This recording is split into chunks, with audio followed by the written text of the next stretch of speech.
do we protect ourselves from shiny object syndrome? It's very, very easy to get down the shiny object syndrome path. Here's my advice to you, because I've gone down that road, unfortunately. I am somebody who's been victim of doing that, and many of you guys have as well. And here's what I can tell you, is the way to protect yourself from that is you need to do two things. And I have every single person that comes into Flat Fee Mastery do this exact same thing. And the first thing I say, hey, before you jump into the modules, before you go watch the coaching call, before you freaking do this or that or the rest, I know you're excited. I want you to watch this video. And in this video that I give and I have people watch is I teach them, I'm like, hey, I want you to freaking set your fucking goals. Where do you want to be? But also, this is the piece I feel like is missing, is set your goals financially, but also how you want your life to look like, right? And so I love creating that perfect day. Like, okay, it's one thing to make $100,000 a month. I want to make $100,000 a month and be able to travel. I want to be able to make $100,000 a month and only work this amount of hours. I want to be able to make $100,000 a month and only work with this many clients that are this and this, and get very detailed. I want to make this much money by this date, and I want my life to look like this.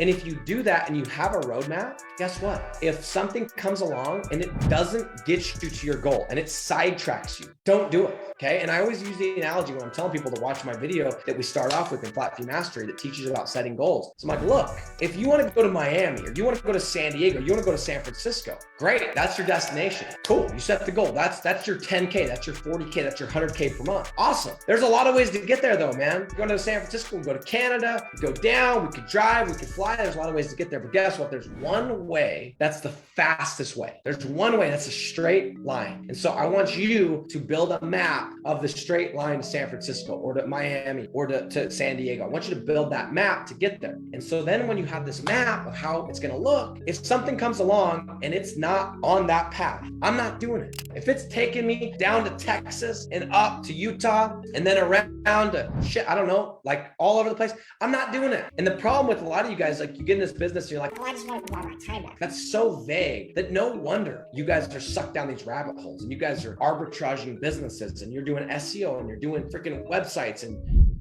good hell, figure out what you want. Before you start getting in the car and going and filling up the tank of fuel with gas, first of all, buy a Tesla, bro. No, I'm just kidding. But number two, figure out where you don't want to go. Set that destination and have the map. And if it takes you off course, say no.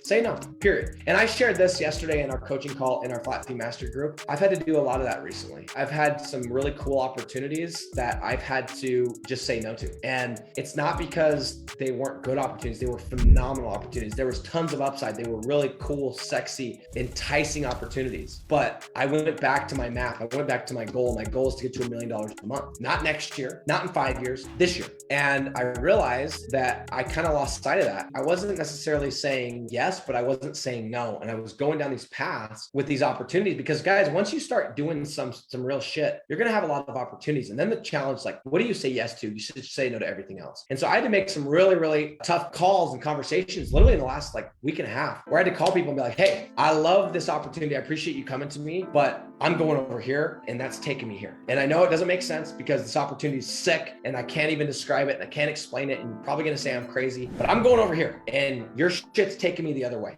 and I'm out. I've had to do that. Again, I always like to speak from experience of like, this isn't a theory. I didn't Google. How do you make sure you don't do shiny object syndrome? This is how I've been able to deal with it. I've been sucked down so many rabbit holes. Oh my gosh. And I'm not going to go through them all, but like, it seems like almost weekly, I think of a new idea and I'm like, that'd be so cool, but there's just not enough time. And if it doesn't lead me to that goal where I want to go financially, where I want to be per month, I'm out. So that's how you mitigate against that. Very, very, very simple. And I know a lot of you guys can relate to that because you guys have been sucked down the freaking shiny object syndrome path.